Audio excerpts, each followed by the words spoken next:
La construction de quartiers de maisons préfabriqués à moins de 350 000 est l'un des objectifs du nouveau ministre responsable des Affaires municipales, Samuel Poulin, pour contrer la crise de logement. De nouvelles mesures pour stimuler la construction de maisons qui sont vues positivement par le maire d'Amos, Sébastien Dastou.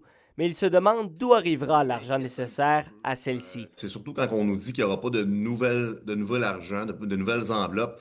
Ça veut dire que l'argent va être prélevé dans d'autres enveloppes. Et là, j'espère qu'ils n'iront pas toucher à des sommes qui étaient destinées à faire de la réfection de ce qui est déjà construit. Pour faciliter l'implantation de ces quartiers, le ministre Poulin prévoit modifier des programmes finançant la construction d'aqueducs et d'égouts. Avec les critères actuels, leur construction coûterait toutefois encore beaucoup d'argent, selon le maire de Val-d'Or, Serge Allard. On veut essayer de faire ça. Mais les terrains et les infrastructures sont très, très dispendieuses. Les conditions, ce qu'on nous demande à respecter au niveau de l'environnement, au niveau des règles du gouvernement du Québec sont très, très fortes.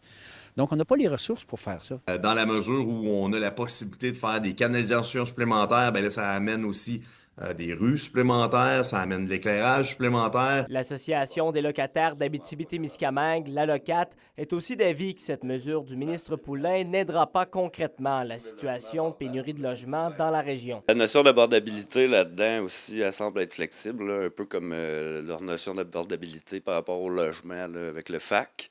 Des maisons à 350 000, là, pour la plupart des jeunes, là, ça équivaut à une hypothèque environ 1 700 $ par mois. Pour ce qui est d'immeubles à logement abordables, la ville de Val-d'Or a certains secteurs où elle prévoit en bâtir. On est en étude, on l'a déjà présenté dans le coin de la rue Giguère. Là, on a du multilogement, puis de l'autre côté, Bécarrière, Louise Lemay.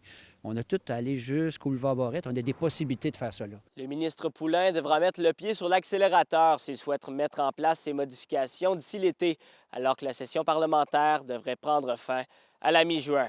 William Maillé, RNC Nouvelles, Rouyn-Noranda.